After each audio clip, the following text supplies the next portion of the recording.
Қайырлы күн достар, сіздермен бүгін өте оңай жасалатын пирогтың рецептімен бөлісетін боламын. Аяқ асты үйіңізге қонақ кеп қалса, осы пирогты жасап ұсынсаңыздар болады. Өте нәзік, мамықтай болып шығады. Алдымен 3 жұмыртқамызға 1 стакан шекерімізді салып араластырамыз.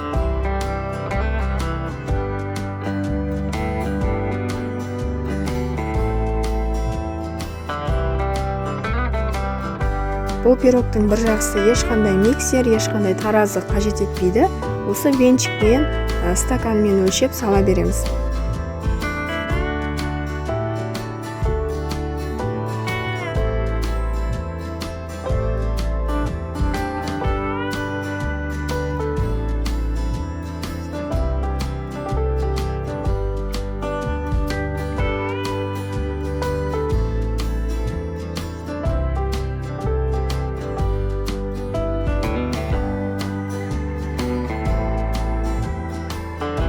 Араластырып болған соң үстіне 1 стакан сүтіміз бен жарты стакан сұйық майымызды құямыз.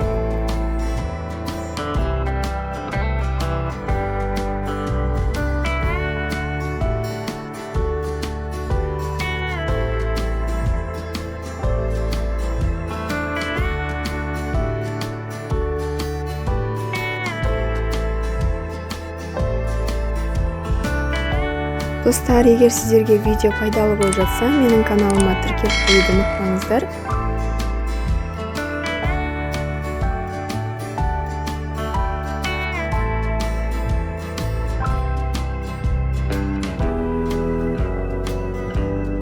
Келесі кезекте 2 стакан ұнымызды және 1 шай қасық қамыр қопсытқышымызды салып аламыз.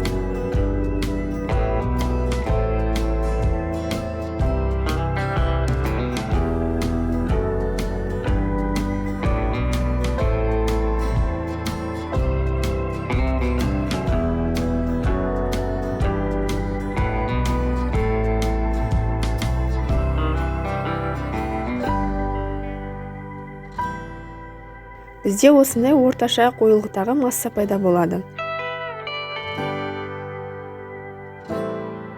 Бөлек ыдысымызға 2 ас қасық какао және 2 ас қасық суымызды жақсылап біріктіріп араластырамыз.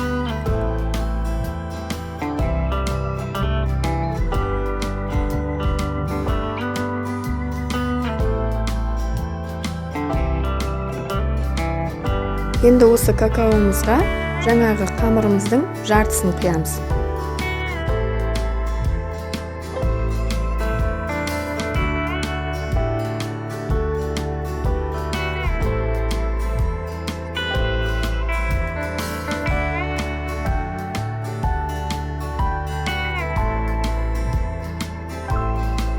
Формамызға пергамент қағазын төсеп майлап шығамыз. Менде форманың диаметрі 20 см. Енді ортасына осындай стаканды қоямыз. 2 шетінен 2 қамырымызды бірдей етіп осылай құйып шығамыз. Пирогымызды 150 градус қызған пеште 40 минут шамасында пісіріп аламыз. Піскен піспегенін таяқшаның көмегімен тексереміз.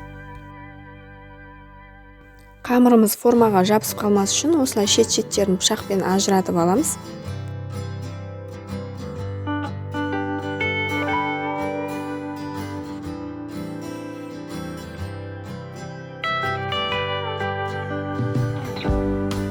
Бетіне мен қант ұнтағын сеуіп шықтым.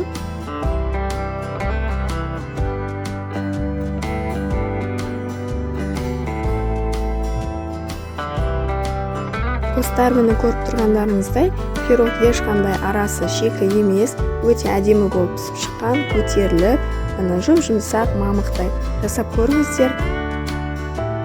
Сіздермен бірге болған Әсел. Видеоны соңына дейін қарағандарыңызға үлкен рахмет. Ас болсын.